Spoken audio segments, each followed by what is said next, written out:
Mesdames, Mesdemoiselles, Messieurs, bonjour, heureux de vous retrouver sur TV07 pour notre émission sport consacrée aux résultats et à l'agenda à venir. Mais avant de commencer cette émission, je tenais à vous remercier car vous êtes de plus en plus nombreux à nous suivre sur TV07 pour cette émission. Et je vous invite bien sûr, vous les clubs, vous les sportifs, vous les associations, à nous faire parvenir que ce soit vos animations, que ce soit vos résultats, afin qu'on puisse faire vivre au mieux cette émission et que vous y trouviez encore plus de plaisir. Allez, on va passer désormais aux résultats de ce week-end du 9 et 10 octobre. Allez, le rugby pour commencer cette page résultats comme le veut désormais la tradition, et on va démarrer avec le national et Aubenas, le RCAV qui retrouvait son terrain fétiche de Dugradus pour une réception du club de Dijon.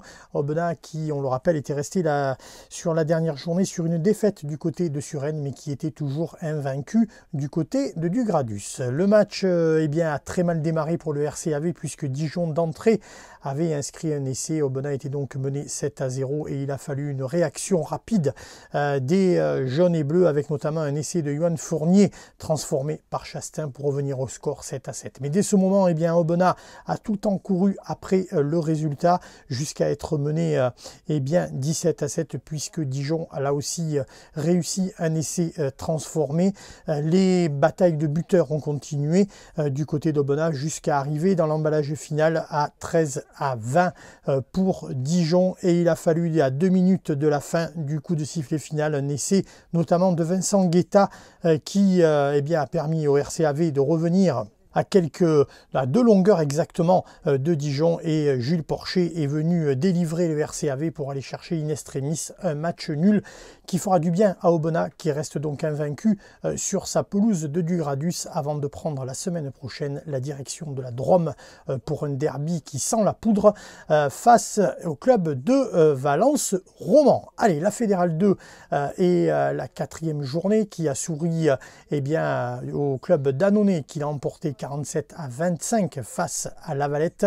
Ça a été plus compliqué du côté de Tintournon qui passait au révélateur du côté du gros club de Grasse qui joue les premiers rôles dans cette Fédérale 2. Grasse qui s'est imposé sur son terrain 44-20. En Fédérale 3, Privas concède une 3e défaite consécutive pour les Tangos, 51-6 du côté des Angles. Il va falloir très vite réagir du côté de Privas. Quant au Teil, il signe une belle victoire sur long terrain, 23-8 face à Uzès. La Voulte, on parle de l'honneur, est allé chercher un joli match nul du côté de Rodia, 17-17. Quant à Bassin-Crussol, ils ont été défaits sur le terrain de Beaurepaire, 33-17. Voilà donc pour le rugby. Le hand, désormais dans cette page résultats, et les filles du Pouzin qui étaient au repos, on le rappelle, ce week-end, c'était pause pour la Nationale 1 féminine. On va passer tout de suite à la Nationale 2 masculine avec un déplacement pour le club de Guilherand-Granges. Guilherand-Granges qui se déplaçait du côté du Var, du côté de Nice. C'est une victoire à l'extérieur pour les Ardéchois qui, de fait, pointent désormais à la 3e place du classement de cette Nationale 2 masculine. Voiron recevait les Ardéchois de Ronerieux, et Ronerieux qui s'est imposé sur un score très large de 31-20. Ronerieux qui pointe à la 2e place du classement de cette Nationale 3. On passe rapidement au basket avec Aubenas qui jouait dans sa salle, recevait l'Aravoire pour le compte de la 5e journée du championnat de Nationale 2. Aubenas qui malheureusement a été défait sur son parquet 79-73 après les prolongations. Un match âpre du côté d'Aubenas, mais malheureusement c'est une défaite pour Aubenas. Il va falloir rapidement se ressaisir pour les Albenaciens qui pointent à la 10e place du classement, même s'ils comptent un match en moins. On va passer la Nationale 3, Tintournon qui avait un déplacement du côté du Var, là aussi du côté de Bandol. Tintournon qui s'est largement imposé 81-57. Tintournon qui pointe là aussi dans les premières places du classement de cette Nationale 3.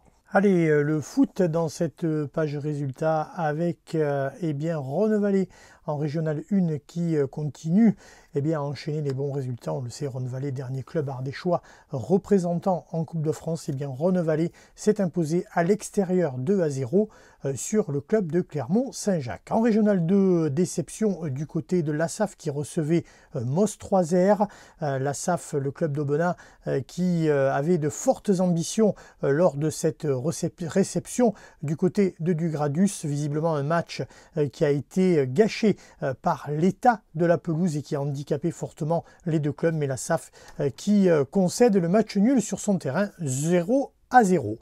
Les résultats désormais de la Régionale 3 dans la poule J, ça a été compliqué pour le FC Eyrieux Ambroix qui a connu une lourde défaite sur le terrain de Bron-Grand-Lyon 5-0. Il va falloir lors de la prochaine journée au club de FC Eyrieux réagir rapidement pour sortir de cette zone rouge. Allez, dans la poule K, l'Olympique Lyonçois qui recevait Rive de Gier sur son terrain a signé une belle victoire 3-0 qui devrait le relancer dans ce championnat de Régional 3 annonay. À lui assurer l'essentiel sur son terrain 2-1 face au Sporting Nord-Isère. Ron Crussol a subi là aussi une lourde défaite 4-0, c'est du côté des Chirolles. Quant à Cruas, ils ont perdu 2-1 du côté du Faisin. Vous voyez des résultats mitigés pour les clubs ardéchois.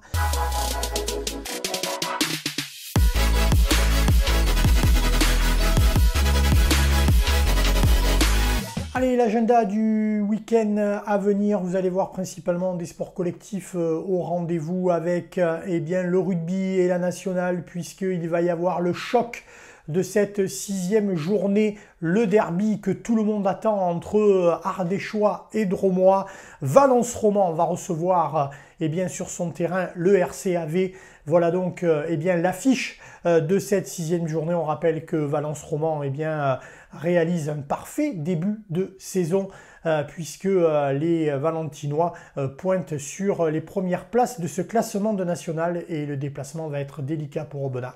Mais c'est un derby et tout peut arriver dans cette 6e journée. Fédéral 2, il y aura un autre derby. Là, ce sera entre Ardéchois puisque Tintournon va recevoir Annonay sur ses terres. Là aussi, il va y avoir du sport du côté de Tintournon. Fédéral 3, Privat sera en déplacement du côté de Renage-Rive. Et le Teil, là aussi, derby de Rome-Ardéchois, recevra le RC Roman. Voilà donc pour le rugby. Le foot désormais dans cet agenda avec la Coupe de France qui reprend ses droits et après les désillusions des clubs ardéchois lors du 4e tour de cette Coupe de France, on le sait, il n'y a plus qu'un club engagé en Coupe de France dans ce 5e tour et c'est le club du FC Rhône-Vallée qui va se déplacer du côté du SP Côte-Chaude.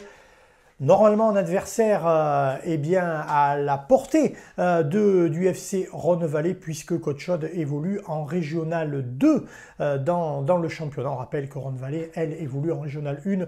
Donc tous les espoirs sont permis pour le club du FC Rhône-Vallée. Il y aura de la Coupe Aura, aussi la Coupe Rhône-Alpes, le 2e tour avec Cruas qui va recevoir le FC Eyrieux. Là, un joli derby aussi du côté de Cruas et l'Olympique Lyonçois qui va recevoir les voisins de l'US Montélimar. De belles affiches donc pour ce week-end de foot. Place au hand désormais, les filles du Pouzin qui vont retrouver leur parquet. Leur salle du Pouzin, le Pouzin qui va recevoir le club d'Annecy pour aller de nouveau chercher une 5e victoire et rester invaincu dans ce championnat de National 1 féminine pour les filles du Pouzin. National 2 masculine, Guilherand-Grange va recevoir Saint-Raphaël et Rhône-Eyrieux va recevoir Meximieux, le club lyonnais. Voilà donc pour le hand. On va passer au basket, Aubenas qui va se déplacer du côté de l'ouest lyonnais. Il faudra aux Albenassiens une réaction, on le rappelle, après la défaite ce week-end sur leur parquet. Quant à Tintournon, il y aura un derby face à la réserve de Saint-Vallier. Ce sera donc de la Nationale 3 pour Tintournon. Allez, pour conclure cet agenda, eh bien, on va parler course à pied puisque la semaine prochaine aura lieu le semi-marathon Hermitage Saint-Joseph qui va s'élancer 2 tournants pour se conclure juste de l'autre côté du Rhône, du côté de Tain. Une superbe manifestation. Vous pouvez encore vous inscrire pour participer à ce semi-marathon de l'Hermitage. On vous donnera bien sûr les résultats le week-end prochain. Voilà, on en a terminé avec eh bien, cette émission sport sur TV07.